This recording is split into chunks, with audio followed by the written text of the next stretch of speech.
जय हिंद साथियों। Study hub के यूट्यूब चैनल पर मैं देवेंद्र सिंह पटेल आप सभी का हार्दिक स्वागत करता हूं।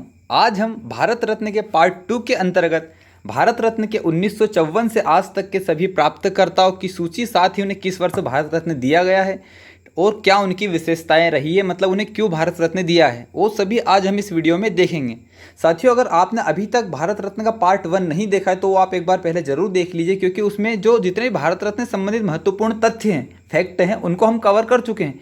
इस वीडियो में हम सभी 48 जो भारत रत्न प्राप्त करता है उनकी थोड़ी विस्तृत व्याख्या देखेंगे। ठीक है, भारत रत्न के अलावा उनका कार्यक्षेत्र और बहुत ज़्यादा विस्तृत रहा है, तो आप ये वीडियो अंत तक देखते रहिए, क्योंकि आपके भारत रत्न के प्रश्न कवर होने के साथ साथ प्रधानमंत्री, राष्ट्रपति व विभिन्न राजनेताओं के और जो प्रश्न परीक्षाओं में आते हैं वो भी हम इस वीडियो में कवर कर लेंगे।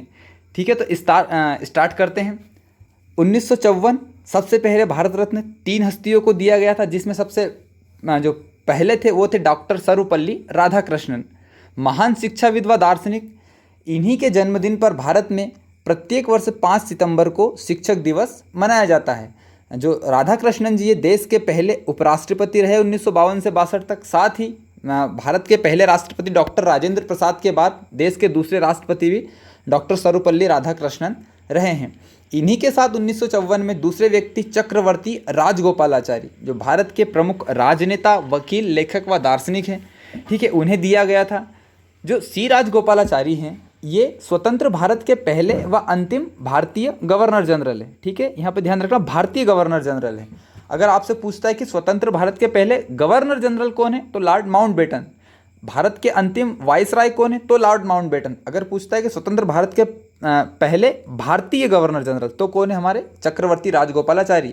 जो गवर्नर जनरल का जो पद है ये राष्ट्रपति पद का सृजन तो बाद में हुआ, तो उसके पहले जो भारत का सबसे बड़ा पद हुआ करता था वो होता था गवर्नर जनरल। ठीक है, सी राजगोपालाचारी ने ही कांग्रेस से हटकर एक अलग पार्टी, स्वतंत्र पार्टी की स्थापना भी की थी। ठीक है, पहले कांग्रेस के ही सदस्य रहे हैं, गांधी जी के अच्छे मित्र थे। ठीक है, ये भी अहिंसा के मार्ग पर चलते थे, इसीलिए इन्हें कृष्णागिरी के आम व राजा जी की उपाधि भी दी गई है। चक्रवर्ती राजगोपालाचारी साथियों महात्मा गांधी के मित्र होने के साथ साथ उनके समधी भी ये रहे हैं। महात्मा गांधी के बेटे के लड़के की शादी राजगोपालाचारी की लड़की से हुई थी। 1944 में जो CR फार्मूला आया था, जिसमें पहली बार भारत और पाकिस्तान दो अलग अलग राष्ट्रों की अवधारणा थी, वो इन्हीं चक्रवर्ती राजगोपालाचारी द्वारा लाया गया था। ठीक है, आगे हम देखें, इन दोनों हस्तियों के साथ जो तीसरी हस्ती थी वो थी डॉक्टर CV रमन, चंद्रशेखर वेंकट रमन। ठीक है, जिनका जन्म तमिलनाडु में हुआ था।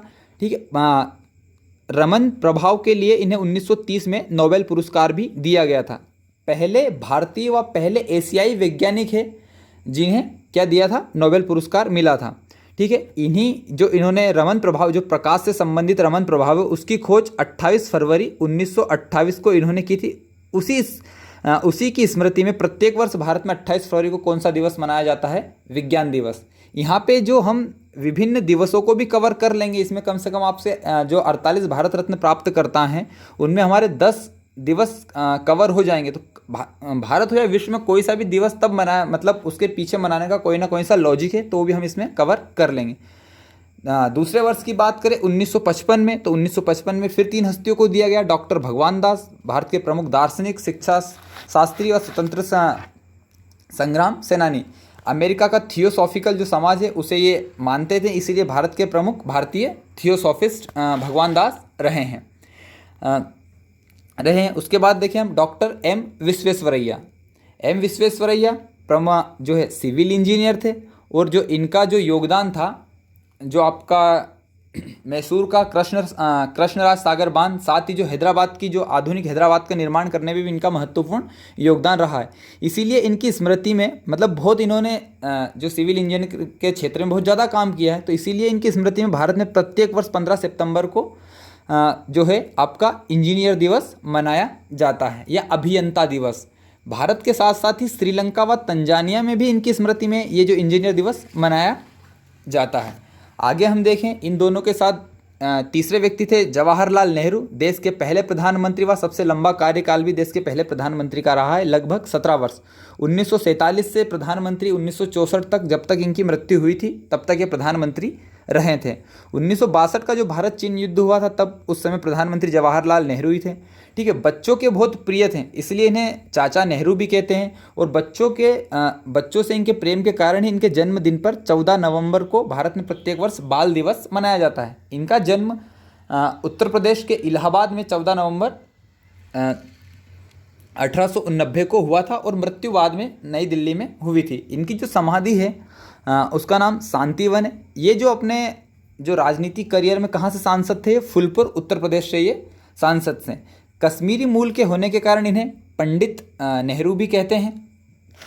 ठीक है, प्रधानमंत्री होने के साथ साथ गृह, वित्त और विदेश मंत्रालय का भी प्रभार इन्होंने अपने पास रखा था। ठीक है, लेकिन वो अतिरिक्त प्रभार था। जो प्रभार था वो था क्या, भारत का प्रधानमंत्री।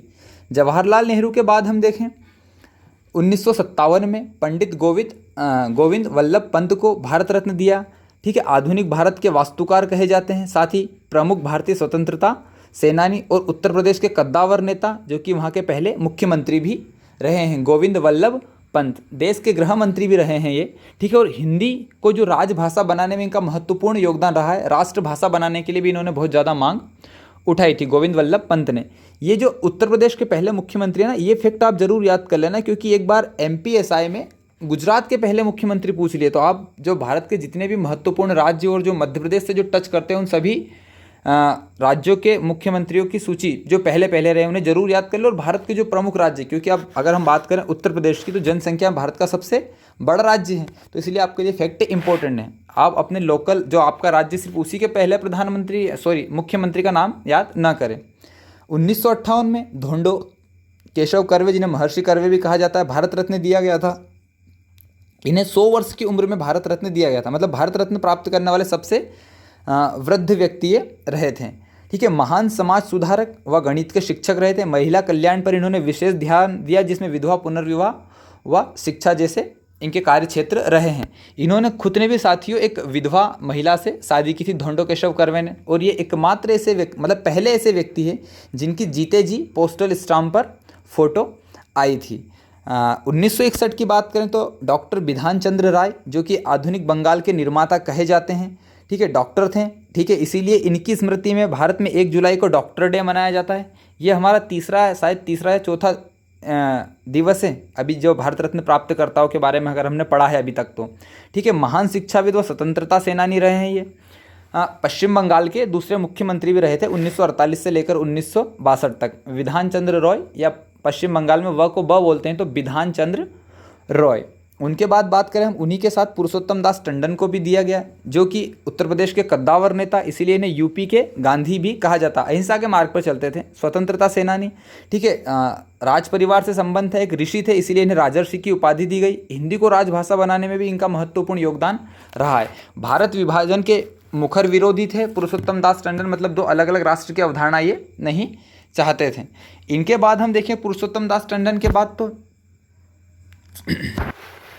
1962 में डॉक्टर राजेंद्र प्रसाद को भारत रत्न दिया गया था। ठीक है, भारत रत्न प्राप्त करने वाले पहले राष्ट्रपति, साथ ही देश के भी पहले राष्ट्रपति थे और सबसे लंबा कार्यकाल भी किनका, डॉक्टर राजेंद्र प्रसाद का रहा था। 1950 से लेकर 1962 तक 2 कार्यकाल तक ये राष्ट्रपति रहे थे। बिहार के नेता, ठीक है, इसलिए इन्हें बिहार के गांधी, यूपी के गांधी अलग है ना, बिहार के गांधी डॉक्टर राजेंद्र प्रसाद को कहा जाता है। संविधान निर्माण करने के लिए जो संविधान सभा बनाई थी 1946 में, ये उसके पहले स्थायी अध्यक्ष थे। 9 दिसंबर 1946 को पहले तो अस्थायी अध्यक्ष सच्चिदानंद सिन्हा को बनाया। उसके ठीक 2 दिन बाद 11 दिसंबर 1946 को जो संविधान समिति थी उसके जो पहले स्थायी अध्यक्ष डॉक्टर राजेंद्र प्रसाद को बनाया गया था। महात्मा गांधी ने इन्हें देश रत्न व अजात शत्रु, इनका कोई शत्रु नहीं, मतलब बहुत शांत स्वभाव के थे, ये 2 उपाधि भी महात्मा गांधी ने इन्हें दिए। किन्हें, राजेंद्र प्रसाद को। ठीक है, नमक सत्याग्रह, भारत छोड़ो आंदोलन में बढ़ चढ़कर इन्होंने हिस्सा लिया था। आगे देखें, डॉक्टर जाकिर हुसैन देश के तीसरे राष्ट्रपति, महान शिक्षाविद, अर्थशास्त्री, नेता रहे हैं। ठीक है, एक पहले ऐसे राष्ट्रपति जिनकी कार्यकाल में मृत्यु हो गई थी वो कौन थे आपके, डॉक्टर जाकिर हुसैन। जामिया मिलिया इस्लामिया जो सेंट्रल यूनिवर्सिटी दिल्ली में, उसके सह संस्थापक भी ये रहे हैं, डॉक्टर जाकिर हुसैन। आगे हम देखें, डॉक्टर पांडुरंग वमन काने संस्कृत के महान विद्वान, ठीक है। इन्हें इनके जो एक पुस्तक है धर्मशास्त्र का इतिहास ग्रंथ, उसके लिए इन्हें जाना जाता है। राज्यसभा के मनोनीत सदस्य भी ये रहे थे। 1963 में इन्हें भारत रत्न दिया था। 1966 में लाल बहादुर शास्त्री मरणोपरांत भारत रत्न प्राप्त करने वाले सबसे पहले नागरिक कौन थे? लाल बहादुर शास्त्री, ठीक है। मरणोपरांत भारत रत्न देने की शुरुआत तो 1955 में हुई थी, लेकिन सबसे पहले किन्हें दिया गया था? लाल बहादुर शास्त्री को 1966 में। ताशकंद समझौता, जो कि भारत पाकिस्तान का जो 1965 में युद्ध हुआ था, उसके बाद जो रूस का उस समय शहर हुआ करता था ताशकंद, अभी वर्तमान में ताशकंद उज्बेकिस्तान की राजधानी है। ताशकंद में भारत और पाकिस्तान दोनों के प्रधानमंत्रियों को बुलाया और वहाँ पे समझौता हुआ था। उसी समझौते के बाद ताशकंद में ही 1966 में, ताशकंद समझौता 1966 में हुआ था, तो 1966 में इनकी वहीं एक बाद में सब बताया था कि हार्ट अटैक की वजह से इनकी मृत्यु हुई है, लेकिन जो इनकी मृत्यु का जो कारण है वो आज भी सही से क्लियर नहीं है, ठीक है। मरणोपरांत सबसे पहले भारत रत्न प्राप्त करने वाले 1965 भारत पाकिस्तान के जो युद्ध हुआ था उसमें इन्होंने जय जवान जय किसान का नारा भी दिया था लाल बहादुर शास्त्री ने। भारत में जो हरित क्रांति व श्वेत क्रांति को बढ़ावा देने में भी इनका योगदान रहा है। महात्मा गांधी के साथ इनका जन्म भी 2 अक्टूबर को ही हुआ था, इसलिए 2 अक्टूबर को शास्त्री जयंती भी मनाई जाती है। आगे हम देखें, इनके बाद 1971 में, ठीक है, 1971 में भारत रत्न प्राप्त करने वाली पहली महिला इंदिरा गांधी, जो कि देश की पहली महिला व अभी तक की एकमात्र प्रधानमंत्री महिला हैं। कौन? इंदिरा गांधी। इंदिरा गांधी के बारे में बात करें, 1966 में पहली बार प्रधानमंत्री बनी थी लाल बहादुर शास्त्री की मृत्यु होने के बाद। 77 तक रही, 77 में फिर जनता पार्टी की सरकार बनती है। 80 में फिर चुनाव होते, फिर इंदिरा गांधी तो 80 से 84 जब और 84 में इनकी मृत्यु हो जाती है, हत्या कर दी जाती है। तो 66 से 77, 80 से 84 तक ये देश की प्रधानमंत्री रही है, ठीक है। जो 1974 में भारत में पहला परमाणु परीक्षण हुआ था पोखरण राजस्थान में, उस समय प्रधानमंत्री यही थी। और 1971 का जो भारत और पाकिस्तान का युद्ध हुआ था, जिसमें बांग्लादेश एक नए राष्ट्र का निर्माण हुआ, उस समय भी प्रधानमंत्री कौन थी? इंदिरा गांधी। ऐसे जो महत्वपूर्ण का जो घटना थी वो इनके कार्यकाल में हुई थी, इसीलिए इन्हें देश की आयरन लेडी, भारत की आयरन लेडी भी कहा जाता है इंदिरा गांधी को, ठीक है। इन्होंने जो आपका जो 16 बार जो हमारा लाल किला है उस पर तिरंगा फहराया है। जवाहरलाल नेहरू ने 17 बार तिरंगा लाल किले पर फहराया है। एक समय ये थोड़ा सा एक इनके जो अगर बात करें करियर की, तो 1975 में जो भारत में जो आपातकाल लगाया गया था उसके लिए इनकी बहुत निंदा होती है। 1975 से 77 तक जो भारत में आपातकाल रहा था, ठीक है, उस समय देश के जो राष्ट्रपति थे वो थे फखरुद्दीन अली अहमद। उनके बाद हम बात करें वी गिरी, वेंकट वराह गिरी, ठीक है, देश के चौथे राष्ट्रपति व पहले कार्यवाहक राष्ट्रपति, क्योंकि जाकिर हुसैन की पद पर रहते हुए मृत्यु हो जाती है तो उसके बाद जो कुछ समय के लिए इन्हें वी गिरी को कार्यवाहक राष्ट्रपति बनाया जाता है, लेकिन उसके ठीक बाद ये राष्ट्रपति का चुनाव लड़ते हैं और चुनाव जीतते भी हैं और स्वतंत्र उम्मीदवार के रूप में विजेता अभी तक के एकमात्र राष्ट्रपति, मतलब किसी भी पार्टी ने इन्हें अपना कैंडिडेट नहीं बनाया था, इन्होंने अपना फॉर्म निर्दलीय के रूप में डाला था और नीलम संजीव रेड्डी से ये चुनाव राष्ट्रपति का जीते थे और देश के चौथे राष्ट्रपति आपके वी गिरी बने थे। उसी के बाद हम देखें के कामराज, कुमार स्वामी कामराज, स्वतंत्रता सेनानी, तमिलनाडु के तीसरे सीएम, ठीक है। इन्हें कांग्रेस के किंग मेकर भी कहा जाता है, क्योंकि जो 1960 में जवाहरलाल नेहरू की मृत्यु होने के बाद कहीं ना कहीं कांग्रेस का थोड़ा सा वर्चस्व कम होता जा रहा था, यानी कांग्रेस की जो पकड़ है वो देश की राजनीति पर कमजोर होती जा रही थी। तो 1960-64 में ये कामराज प्लान लेके आए थे। तो कामराज प्लान के अंतर्गत इन्होंने जो कांग्रेस के जितने भी वरिष्ठ नेता थे, लाल बहादुर शास्त्री, जगजीवन राम, मोरारजी देसाई, जो भी सीनियर थे, उनको उनके पद से इस्तीफा दिलवाया और उन्हें कांग्रेस को मजबूत करने के काम पर उन्हें इन्होंने लगा दिया था। इसीलिए जो 60 का जो दशक था उस समय जो कांग्रेस की जो सरकार बनी थी, इंदिरा गांधी को प्रधानमंत्री बनाने में सबसे ज़्यादा योगदान कुमार स्वामी कामराज का रहा था। इसीलिए इन्हें कांग्रेस का किंग मेकर या 60 के दशक का किंग मेकर भी इन्हें कहा जाता है। बाद में तमिलनाडु के तीसरे सीएम भी रहे थे, ठीक है। आगे हम देखें मदर टेरेसा, 1977 में भारत रत्न को बंद कर दिया था और 1980 में फिर कांग्रेस सरकार आई, फिर उन्होंने स्टार्ट किया। तो सबसे पहले किसे दिया गया था? मदर टेरेसा को। अल्बानियाई मूल की थी, लेकिन इन्होंने अपना अधिकांश समय अपने जीवन का भारत में बिताया था, भारतीय नागरिकता भी इन्होंने ली थी, ठीक है। अल्बानियाई मूल की भारतीय समाज सेविका। मिशनरीज ऑफ चैरिटी 1950 में इन्होंने कलकत्ता में उसकी स्थापना की थी। आज अगर हम बात करें मिशनरीज ऑफ चैरिटी, जो कि ये आपके एड्स हो गया, टीवी हो गया, उनके जो पीढ़ी थे उनके लिए अनाथालय स्कूल इनका ट्रस्ट चलाता है, ठीक है, फ्री में। तो मिशनरीज ऑफ चैरिटीज अगर वर्तमान में 123 देशों में उसकी 690 संस्थाएं अभी वर्तमान में कार्यरत हैं। रेमन मैग्सेसे पुरस्कार प्राप्त करने वाली पहली भारतीय महिला, साथ ही नोबेल अवार्ड प्राप्त करने वाली भी पहली भारतीय महिला मदर टेरेसा रही है। 1979 में इन्हें नोबेल अवार्ड दिया गया था। अगर हम बात करें मदर टेरेसा की, तो जो इनका जन्म है वो तो स्कोपिया में हुआ था, जो वर्तमान में किसका, उत्तरी मैसेडोनिया का अंग है। ठीक है, और 2016 में इन्हें संत की उपाधि भी पोप फ्रांसिस वेटिकन सिटी ने दी थी, संत की उपाधि। तो अब अगर इनका नाम हम लेंगे तो क्या लेंगे, संत मदर टेरेसा। ठीक है, आगे देखें, 1983 में आचार्य विनोबा भावे को मरणोपरांत भारत रत्न दिया गया था। विनोबा भावे प्रमुख गांधीवादी नेता थे, ठीक है, सामाजिक कार्यकर्ता थे, और ये सबसे ज़्यादा चर्चा में आए थे अपने व्यक्तिगत सत्याग्रह के दौरान। जब 1939 का द्वितीय विश्व युद्ध हुआ था, तो ब्रिटेन की जो सरकार थी उसने भारत की प्रमुख पार्टियों की बिना अनुमति के ही द्वितीय विश्व युद्ध में झोंक दिया था। ठीक है, उससे जो कांग्रेस के नेता थे, महात्मा गांधी थे, बड़े नाराज हुए और उन्होंने एक व्यक्तिगत आंदोलन की शुरुआत की थी। तो व्यक्तिगत आंदोलन में क्या होता था कि कोई भी जो नेता था वो पहले से मजिस्ट्रेट को सूचित कर देता था कि मैं इस जगह पर भाषण दूंगा, और उसके बाद स्वैच्छिक गिरफ्तारी देता था। तो उसमें सबसे पहले गिरफ्तारी किन्होंने दी थी, आचार्य विनोबा भावे। वहाँ से इनका नाम बहुत ज़्यादा चर्चा में था। और दूसरा नाम था वो कौन था, जवाहरलाल नेहरू। ठीक है, इन्हें इनके 1951 के भूदान आंदोलन के लिए भी जाना जाता है। भूदान आंदोलन जिसमें जो बड़े बड़े जो ज़्यादा जिनके पास, किसानों के पास भूमि थी, वो अपनी भूमिहीन किसानों को दान करते थे। भूदान आंदोलन की शुरुआत पोचमपल्ली, आंध्र प्रदेश, जो कि वर्तमान में तेलंगाना में है, पोचमपल्ली से हुई थी 1951 में। ठीक है, आगे हम देखें 1987 में खान अब्दुल गफ्फार खान भारत रत्न प्राप्त करने वाले पहले विदेशी, जो कि कहाँ के थे, पाकिस्तान के। ठीक है, गांधी जी से बहुत ज़्यादा प्रभावित थे, और जो भारत का जो आपका पंजाब से ऊपर जो क्षेत्र पड़ता है, जम्मू कश्मीर वाला, यानी कि आपका कौन सा हो जाएगा, उत्तर पश्चिम, वहाँ के भारत पाकिस्तान की सीमा पर इनका बहुत ज़्यादा प्रभाव था, पश्तून जाति में। ठीक है, ये भी खुद भी पख्तून थे। ठीक है, तो इसीलिए इन्हें वहाँ का सीमा पर अधिक प्रभाव होने और अहिंसावादी होने के कारण इन्हें सीमांत गांधी, फ्रंटियर गांधी की उपाधि भी दी गई है। इन्होंने एक संगठन की स्थापना की थी जिसका नाम खुदाई खिदमतगार है। फारसी भाषा का शब्द है खुदाई खिदमतगार, जिसका अर्थ होता है ईश्वर की बनाई हुई दुनिया के सेवक। उसमें जो संगठन के जो सदस्य थे, वो जो आंदोलन करते थे भारत की आज़ादी के लिए, वो लाल कपड़े पहनकर या लाल कुर्ते पहनकर करते थे, इसीलिए उस आंदोलन को लाल कुर्ती आंदोलन भी कहा गया था।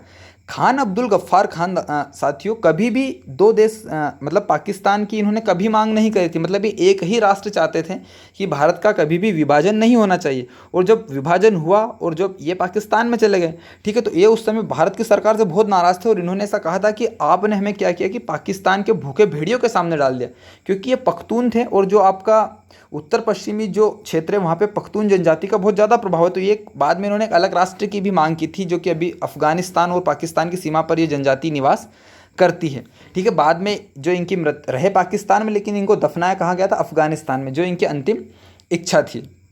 1988 में एम.जी. रामाचंद्रन को भारत रत्न दिया गया मरणोपरांत। ठीक है, ये ऐसे पहले अभिनेता है जो कि तमिलनाडु या किसी भी राज्य के सीएम बने थे। ठीक है, बहुत ज़्यादा जनता में बहुत प्रिय थे, इसीलिए इन्हें पीपल किंग भी कहा गया। ठीक है, अभिनेता थे, इनका पूरा नाम मारुदुर गोपालन रामचंद्रन, एमजीआर शॉर्ट में इन्हें कहा जाता है। आगे हम बात करें 1990 में डॉक्टर भीमराव रामजी अंबेडकर को 1990 में भारत रत्न मरणोपरांत दिया गया था। देश के प्रमुख अर्थशास्त्री, वकील, राजनेता, समाज सेवक यानी बहुमुखी प्रतिभा के धनी थे कौन, आपके डॉक्टर बी.आर. अम्बेडकर। और इनको इतना लेट भारत रत्न दिया गया था, उस पर बहुत सवाल खड़े हुए थे 1990 में। भीमराव अंबेडकर जो है भारत की संविधान जो निर्माण हुआ था उसके संविधान के जनक कहे जाते हैं। साथ ही भारत गणराज्य के निर्माता भी डॉक्टर भीमराव अंबेडकर को कहा जाता है। संविधान की प्रारूप समिति ड्राफ्टिंग कमेटी के ये अध्यक्ष थे। साथ ही स्वतंत्र भारत के प्रथम विधि व न्याय मंत्री भी कौन है, डॉक्टर भीमराव अंबेडकर। इनके अगर हम जन्म की बात करें तो 14 अप्रैल 1851 महू मध्य प्रदेश, महू का वर्तमान में अंबेडकर नगर नाम है, वहाँ पे इनका जन्म हुआ था। और जो इनकी मृत्यु हुई थी वो 1956 में नई दिल्ली में हुई थी। 14 अप्रैल को भारत में पंचायती राज दिवस भी मनाया जाता है। ठीक है, एक दलित बौद्ध आंदोलन भी इन्होंने चलाया था, जिसे नवबौद्ध आंदोलन भी कहते थे, जो कि हिंदू धर्म की वर्णाश्रम अवस्था में सबसे निचले पायदान पर के लोगों की सामाजिक स्थिति में परिवर्तन व मानवाधिकार के लिए इन्होंने दलित बौद्ध आंदोलन की शुरुआत की थी। ठीक है, आगे हम देखें भीमराव अंबेडकर के बाद 1990 में ही इन्हीं के साथ नेल्सन मंडेला को भी भारत रत्न भारत रत्न प्राप्त करने वाले दूसरे विदेशी थे नेल्सन मंडेला। ठीक है, अहिंसा के मार्ग पर चलते थे, इसीलिए इन्हें दक्षिण अफ्रीका के गांधी उनसे बहुत ज़्यादा प्रभावित थे, महात्मा गांधी से। दक्षिण अफ्रीका के गांधी भी कहे जाते हैं। साथ ही दक्षिण अफ्रीका के पहले अश्वेत राष्ट्रपति भी नेल्सन मंडेला रहे हैं। ठीक है, इन्हें नोबेल अवार्ड 1993 में दिया, लेकिन भारत रत्न कब दे दिया था इन्हें 1990 में। लॉन्ग वॉक टू फ्रीडम इनकी आत्मकथा है। नेल्सन मंडेला को भारत रत्न दिया, लेकिन बाद में पाकिस्तान ने अपने यहाँ का सर्वोच्च सम्मान निशान पाक भी नेल्सन मंडेला को 1992 में दिया था। संयुक्त राष्ट्र संघ यूएनओ इन्हीं की स्मृति में 18 जुलाई को प्रत्येक, क्योंकि 18 जुलाई 1918 को इनका जन्म हुआ था, तो 18 जुलाई को प्रत्येक वर्ष कौन सा दिवस मनाते हैं? मंडेला दिवस मनाया जाता है इनकी स्मृति में। 1991 में बात करें हम, राजीव गांधी देश के छठे व सबसे युवा पीएम, जो कि 40 वर्ष की उम्र में प्रधानमंत्री बन गए थे। उन्हें दिया गया था 1991 में मरणोपरांत देश का सबसे बड़ा खेल पुरस्कार राजीव गांधी खेल रत्न अवार्ड भी इन्हीं के नाम से 1991-92 से दिया जाता है। अमेठी से सांसद थे आपके राजीव गांधी। साथ ही जो इनकी हत्या हुई थी, जो राजीव गांधी है, इनकी हत्या 21 मई 1991 को श्री पेरम्बूर तमिलनाडु में लिट्टे, ठीक है, एक LT तमिल जो आतंकवादी संगठन था, उसमें एक महिला ने अपने खुद के ऊपर बम फिट करके इनके महिला ने खुद को और उसके साथ ही राजीव गांधी को उड़ा दिया था 21 मई 1991 में। ठीक है, जो बोफोर्स तोप जो कारगिल, जो भारत ने पाकिस्तान से जो कारगिल वॉर 1999 में हुई थी, तो उसका कहीं ना कहीं जो जीतने का श्रेय अगर किसी हथियार को दिया जाए तो किसे दिया जाता है? बोफोर्स तोप को, जो कि बोफोर्स तोप राजीव गांधी ने अपने शासनकाल में स्वीडन से खरीदी थी। बाद में बोफोर्स घोटाला भी बहुत चर्चा में रहा था। इनका जो समाधि स्थल है उसे वीर भूमि कहा जाता है। 1991 में देश का एक और महत्वपूर्ण नाम सरदार वल्लभ भाई पटेल को मरणोपरांत भारत रत्न दिया गया था। देश के पहले गृह व उप प्रधानमंत्री, ठीक है, जवाहरलाल नेहरू के समकक्ष नेता थे ये अपने बारदोली सत्याग्रह, जो कि 1928 में हुआ था, जहाँ पे कि जो किसानों पे जो कर था वो बहुत ज़्यादा बढ़ा दिया था, तो उन्होंने बारदोली सत्याग्रह के द्वारा जो कर था वो 30% से 6.24% तक करवा दिया था। इसीलिए वहाँ के जो लोग खुश हुए थे और महिलाओं ने इन्हें कौन सी उपाधि दी थी? सरदार की उपाधि इन्हें दी थी। भारत की जो आज अगर हम भारत में वर्तमान में भारत की स्थिति है, यानी कि भारत एक जो देश है अभी वर्तमान में, वो कहीं ना कहीं सरदार वल्लभ भाई पटेल का उसमें बहुत ज़्यादा योगदान रहा, क्योंकि भारत में उस समय 562 रियासतें थी। तो 562 रियासतों के पास ये अधिकार था कि वो अपना अलग अलग देश बना सके, लेकिन सरदार वल्लभ भाई पटेल की जो सक्रियता के कारण उन्होंने सभी ने, जो 562 में से 559 ने तो स्वैच्छिक भारत को चुना। ठीक है, और जो 3 रियासतें थी, जम्मू कश्मीर जो कि विलय पत्र के आधार पर, जूनागढ़ जनमत संग्रह के आधार पर, हैदराबाद पुलिस कार्रवाई के द्वारा बाद में भारत में मिला ली गई। तो उसका जो सबसे ज़्यादा जो रियासतों को एकीकरण का श्रेय है वो किसे दिया जाता है? सरदार वल्लभ भाई पटेल को दिया जाता है। इसीलिए इन्हें भारत के आयरन मैन या लौह पुरुष भी कहा जाता है। विश्व में अगर सबसे ऊंची प्रतिमा की बात करें तो स्टैच्यू ऑफ यूनिटी 182 मीटर, जो कि गुजरात नडियाद में स्थित है, वो किनकी है? सरदार वल्लभ भाई पटेल की ही है, जिसकी ऊंचाई कितनी है? 182 मीटर, विश्व की सबसे ऊंची। ठीक है, देश के पहले गृह मंत्री तो बात कर ही चुके हैं। आगे हम और देखें इन्हीं के बारे में। हाँ, और इनके जो 31 अक्टूबर को जो इनकी जन्मतिथि, उस दिन भारत में कौन सा एकता दिवस भी मनाया जाता है। इन्हीं के साथ 1991 में एक तीसरे व्यक्ति थे मोरारजी देसाई, जिन्हें भी 1991 में भारत रत्न दिया गया था। मोरारजी देसाई जो थे पहले गैर कांग्रेसी PM थे, क्योंकि 1977 में ये प्रधानमंत्री बने थे मोरारजी देसाई जनता पार्टी के, लेकिन उससे पहले तो हमने देखा कि सरकार किसकी थी? कांग्रेस की ही थी। तो पहले गैर कांग्रेसी PM मोरारजी देसाई। साथ ही सबसे वृद्ध PM भी रहे, जो कि 81 वर्ष की उम्र में देश के प्रधानमंत्री बने थे, चौथे PM थे। साथ ही इन्हें पाकिस्तान ने उनके यहाँ का निशान पाक, जो कि सबसे बड़ा अवार्ड है, वो भी इन्हें दिया था मोरारजी देसाई को। वो इसीलिए क्योंकि 1971 में भारत पाकिस्तान का युद्ध हुआ, और साथ ही 1974 में भारत ने परमाणु परीक्षण कर लिया। तो भारत और पाकिस्तान के जो मध्य जो व्यवहार थे वो बहुत ज़्यादा बिगड़ गए थे, लेकिन उसको सुधारने का काम मोरारजी देसाई ने। इन्होंने कहा था कि जब भी हमारी सरकार आएगी तो हम ऐसे लड़ाई झगड़े वाले काम नहीं, शांति से काम करेंगे। तो पाकिस्तान इनकी बातों से बहुत खुश हुआ, और इसीलिए उन्होंने पाकिस्तान ने अपने यहाँ का निशान पाक, सर्वोच्च सम्मान इन्हें दिया था मोरारजी देसाई को। एकमात्र ऐसे भारतीय हैं ये। ठीक है, देश के दूसरे उप प्रधानमंत्री भी रहे। जब 1966 में लाल बहादुर शास्त्री की मृत्यु हुई, तो जो प्रबल प्रधानमंत्री के उम्मीदवार थे वो मोरारजी देसाई थे, और उनके बाद कौन थी? इंदिरा गांधी। लेकिन कहीं ना कहीं जीत किसकी हुई? इंदिरा गांधी की। उस समय इन्हें देश के दूसरे उप प्रधानमंत्री खुश करने के लिए इन्हें बनाया गया था। बाद में जो इनका गुस्सा था 1977 में फटा। इन्होंने जयप्रकाश नारायण और विभिन्न पार्टियों के साथ एक अलग ही पार्टी बनाई थी, जनता पार्टी, जो कि पहली गैर कांग्रेसी सरकार जिन्होंने बाद में बनाई थी। और उसके प्रधानमंत्री कौन थे? मोरारजी देसाई। मोरारजी देसाई के बाद हम अगर बात करें अगले भारत रत्न विजेता की, तो वो थे आपके 1992 में 3 व्यक्ति, मौलाना अबुल कलाम आज़ाद, जिन्हें मरणोपरांत 1992 में दिया गया। भारत के प्रमुख विद्वान, स्वतंत्रता सेनानी, साथ ही स्वतंत्र भारत के पहले शिक्षा मंत्री रहे हैं। ठीक है, इन्हें इनके शिमला सम्मेलन, जो कि सर्वदलीय सम्मेलन था 1945 में हुआ था, उसके लिए विशेष जाना जाता है, क्योंकि जो शिमला सम्मेलन एक सम्मेलन था जिसमें मुस्लिम लीग का नेतृत्व मोहम्मद अली जिन्ना कर रहे थे और कांग्रेस का नेतृत्व कौन कर रहे थे? मौलाना अबुल कलाम आज़ाद। मतलब भारत की सबसे बड़ी पार्टी का नेतृत्व एक मुस्लिम व्यक्ति को देखकर जो मोहम्मद अली जिन्ना एकदम से चौंक गए थे, क्योंकि मुस्लिमों की तो एक अलग ही पार्टी थी, लेकिन फिर भी कांग्रेस ने नेतृत्व किसे दिया था? मौलाना अबुल कलाम आज़ाद। जहाँ पर सब मतलब जो मुस्लिम लीग वाले जो नेता थे वो पाकिस्तान की मांग कर रहे थे, लेकिन मौलाना अबुल कलाम आज़ाद किसकी? मतलब अखंड भारत की मांग उस समय इन्होंने की थी। तो 1945 में शिमला सम्मेलन के अध्यक्ष भी कौन थे? आपके कांग्रेस की तरफ से मौलाना अबुल कलाम आज़ाद। और इन्हीं की स्मृति में भारत में 11 नवंबर को प्रत्येक वर्ष शिक्षा दिवस शिक्षक दिवस नहीं है ना, शिक्षा दिवस मनाया जाता है। ठीक है, इन्हीं के साथ JRD टाटा, जहांगीर रतनजी दादाभाई टाटा को 1992 में भारत रत्न दिया गया। भारतीय पायलट, भारत में जो पहली एयरलाइन चली थी आपकी कराची से लेकर मुंबई 1932 में, उसके पायलट थे JRD टाटा। पायलट के साथ साथ ही टाटा ग्रुप के अध्यक्ष भी रहे हैं। ठीक है, आपके टाटा ग्रुप का भारत के इंफ्रास्ट्रक्चर, अर्थव्यवस्था और रोजगार में बहुत ज़्यादा योगदान रहता है टाटा ग्रुप का। ठीक है, उसके ये अध्यक्ष भी रहे हैं JRD टाटा। इन्हीं के साथ सत्यजीत रे को 1992 में भारत रत्न दिया। सत्यजीत जो रे हैं ये प्रमुख फिल्म निर्माता व लेखक और साथ ही में चित्रकार रहे हैं। इन्हें ऑस्कर में लाइफ टाइम अचीव अवार्ड प्राप्त करने वाले एकमात्र भारतीय सत्यजीत रे, जो कि अपनी बंगाली फिल्म पाथेर पंचाली के लिए जाने जाते हैं। सत्यजीत रे ने अपने जो फिल्मी करियर की शुरुआत बंगाल की फिल्मों से ही की थी, लेकिन धीरे धीरे इनका वर्चस्व पूरे भारत पर होता गया।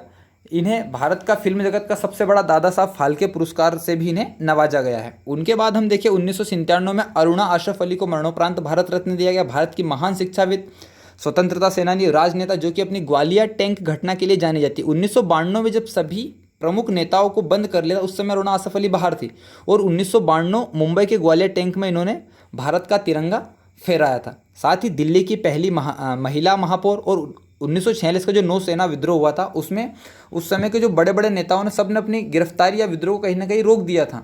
ठीक है, लेकिन इन्होंने, अरुणा अशरफ अली ने फिर भी अपना विद्रोह उस समय भी इन्होंने जारी किया था और कोई गिरफ्तारी इन्होंने नहीं दी थी।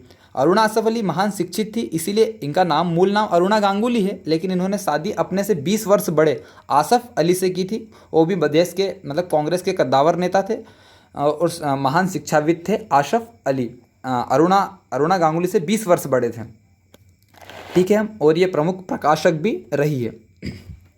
और भारत में अगर हम बात करें तो अभी तक केवल 5 महिलाओं को भारत रत्न मिला, तो उनमें इनका महत्वपूर्ण स्थान है। 1997 में गुलजारी लाल नंदा, प्रमुख राजनेता, अर्थशास्त्री और कार्यवाहक PM, जब जवाहरलाल नेहरू और लाल बहादुर शास्त्री की मृत्यु हो जाती तो उस समय जो प्रधानमंत्री का कार्यभार किसने संभाला था? गुलजारी लाल नंदा ने। 1964 व 1966 भी महान अर्थशास्त्री रहे, मजदूरों के मुद्दे ये हमेशा उठाते रहे हैं। ठीक है, जवाहरलाल नेहरू के समय देश के गृह मंत्री भी रहे थे। 1997 में इन्हीं के साथ डॉक्टर APJ अब्दुल कलाम को भारत रत्न दिया गया। APJ अब्दुल कलाम देश के 11वें राष्ट्रपति, साथ ही एरोस्पेस वैज्ञानिक ये थे। इन्हें भारत के मिसाइल मैन भी कहा जाता है, क्योंकि इन्हें भारत के प्रमुख बैलिस्टिक मिसाइल का निर्माण और लॉन्च करने में इनका महत्वपूर्ण योगदान रहा है। डिफेंस रिसर्च एंड डेवलपमेंट के अध्यक्ष भी रहे हैं। साथ ही ISRO, Indian space research organisation में भी इन्होंने काम किया है। पीपल्स प्रेसिडेंट भी कहा जाते हैं, मतलब जनता के राष्ट्रपति भी। पक्ष विपक्ष सबके चहेते थे डॉक्टर APJ अब्दुल कलाम, क्योंकि किसी राजनीति क्षेत्र से आते नहीं थे, वैज्ञानिक थे, इसलिए हर कोई इन्हें चाहता था। इनके जो जन्मदिन पर 15 अक्टूबर को विद्यार्थी दिवस UN ने घोषित किया है। इनकी आत्मकथा विंग्स ऑफ फायर है। और देश में जो दूसरा परमाणु परीक्षण हुआ था पोखरण 2, उसका जो वैज्ञानिकों की तरफ से जो उसे लीड किया था वो डॉक्टर APJ अब्दुल कलाम ने ही किया था। APJ अब्दुल कलाम जो देश के 11वें राष्ट्रपति थे, इनकी मृत्यु जो है वो 27 जुलाई 2015 को Indian institute of management Shillong में भाषण देते हुए हार्ट अटैक की वजह से हुई थी। 2002 से लेकर 2007 तक ये देश के राष्ट्रपति थे। 1998 में MS सुब्बालक्ष्मी भारत रत्न प्राप्त करने वाली पहली गायिका, या कहूँ कि गायन क्षेत्र का पहला जो किरदार था वो कौन था? MS सुब्बालक्ष्मी, मधुरे सणमुख वडिवु सुब्बालक्ष्मी, जो कि कर्नाटक शैली की प्रमुख गायिका है। साथ ही संयुक्त राष्ट्र संघ की महासभा में गायन करने वाली पहली भारतीय गायिका ये रही है। रेमन मैग्सेसे पुरस्कार प्राप्त करने वाली पहली भारतीय गायिका भी कौन है आपकी? MS सुब्बालक्ष्मी ही है। 1998 में चिदम्बरम सुब्रमण्यम, C सुब्रमण्यम को भारत रत्न दिया गया, स्वतंत्रता सेनानी व राजनेता। ठीक है, हरित क्रांति का अगर नाम आता है तो विश्व में हरित क्रांति के जनक नॉर्मन बोरलॉग, भारत में हरित क्रांति के जनक MS स्वामीनाथन। लेकिन MS स्वामीनाथन के बाद अगर हरित क्रांति व श्वेत क्रांति लाने में भारत में सबसे ज़्यादा योगदान रहा था वो किस व्यक्ति का रहा था? चिदम्बरम सुब्रमण्यम, जिनका जन्म कोयम्बटूर तमिलनाडु में हुआ था। महाराष्ट्र के राज्यपाल, साथ ही देश के रक्षा मंत्री, वित्त मंत्री व कृषि मंत्री भी जो आपके चिदम्बरम सुब्रमण्यम रह चुके हैं। 1999 में जयप्रकाश नारायण, ठीक है, या कहूँ कि लोक नायक जयप्रकाश नारायण को भारत रत्न दिया गया था। स्वतंत्रता सेनानी, समाजवादी नेता, संपूर्ण क्रांति के लिए जाने जाते हैं, टोटल रिवॉल्यूशन, जिसे JP आंदोलन भी कहा जाता है। यानी कि जो इन्होंने जो कांग्रेस से इतना परेशान हो गए थे, कांग्रेस के भ्रष्टाचार से, तो इन्होंने भारत में संपूर्ण क्रांति का नारा दे दिया और कहा कि भारत को राजनीतिक, आर्थिक, सामाजिक, सांस्कृतिक, बौद्धिक, शैक्षणिक और आध्यात्मिक रूप से भारत में क्रांति लाना है। और इन्होंने जो इंदिरा गांधी की सरकार को उखाड़ फेंकने का एक निश्चय किया था। ठीक है, उनके जो 1975 में आपातकाल लगाया था उससे तो बहुत ज़्यादा नाराज थे जयप्रकाश नारायण। पहले कांग्रेस के नेता थे, लेकिन बाद में उन्होंने जनता पार्टी की स्थापना की थी और उसकी सरकार भी पहली गैर कांग्रेसी सरकार भी बनी थी। जो आज बिहार के जो बड़े बड़े नेता हैं, लालू यादव, नीतीश कुमार, रामविलास पासवान, सुशील कुमार मोदी, वो इन्हीं संपूर्ण क्रांति से निकले हुए ही नेता है। उस समय वो स्टूडेंट हुआ करते थे और उन्होंने भी संपूर्ण क्रांति में हिस्सा लिया था। जो Jayaprakash Narayan, Ramon Magsaysay award भी इन्हें मिला है और जनता के नेता भी इन्हें कहा जाता है, या कहूँ लोकनायक। अमर्त्य सेन भारत के प्रमुख अर्थशास्त्री व दार्शनिक, अर्थशास्त्र के क्षेत्र में नोबेल पुरस्कार प्राप्त करने वाले पहले भारतीय अमर्त्य सेन रहे, जिन्हें 1998 में नोबेल अवार्ड और 1999 में भारत रत्न दिया गया है। पश्चिम बंगाल में इनका जन्म हुआ है और 2014 में एक मोदी विरोधी बयान को लेकर बहुत ज़्यादा चर्चा में ये रहे थे और 2019 में आर्टिकल 370 जम्मू एंड कश्मीर से हटाया था, उस समय भी इन्होंने एक अपने बयान को लेकर ये बहुत ज़्यादा विवादों में रहे थे। कल्याणकारी अर्थशास्त्र 1998 में कल्याणकारी अर्थशास्त्र के लिए नोबेल पुरस्कार दिया गया था। उसके बाद हम बात करें गोपीनाथ बारदोलई। अगर आज असम भारत का हिस्सा है तो उसमें सबसे ज़्यादा योगदान है गोपीनाथ बारदोलई का, क्योंकि जब भारत 1947 में आज़ाद हुआ तो भारत की सभी रियासतों के पास अधिकार था कि भारत में जाए, पाकिस्तान में जाए या स्वतंत्र रहे। तो जो आपकी जो असम रियासत थी वो चीन और उस समय का पूर्वी पाकिस्तान, जो अभी वर्तमान का बांग्लादेश, उन दोनों के बीच में पड़ती थी। तो वहाँ पे मुस्लिम कम्युनिटी भी थी, तो पूर्वी पाकिस्तान की भी उस पर नज़र थी और चाइना की भी कहीं ना कहीं थोड़ी बहुत नज़र थी कि असम हमारे इधर आ जाए। लेकिन गोपीनाथ बारदोली उस समय ना तो पूर्वी पाकिस्तान ना चाइना के साथ गए और सरदार वल्लभ भाई पटेल के अच्छे खासे दोस्त थे, इसीलिए उन्होंने जो असम को भारत में मिलाने की सहमति दी थी। यानी कि असम आज हमारा हिस्सा है, तो गोपीनाथ बारदोली का उसमें सबसे ज़्यादा योगदान रहा है। ठीक है, असम के राजनेता, साथ ही असम के पहले CM गोपीनाथ बारदोली है और जो गुवाहाटी का जो एयरपोर्ट है वो इन्हीं के नाम पे है, लोकप्रिय गोपीनाथ बारदोली एयरपोर्ट। लोगों के नेता है, ठीक है, बहुत लोगों मतलब जनता में बहुत प्रिय, इसलिए लोकप्रिय की उपाधि भी इन्हें दी गई है।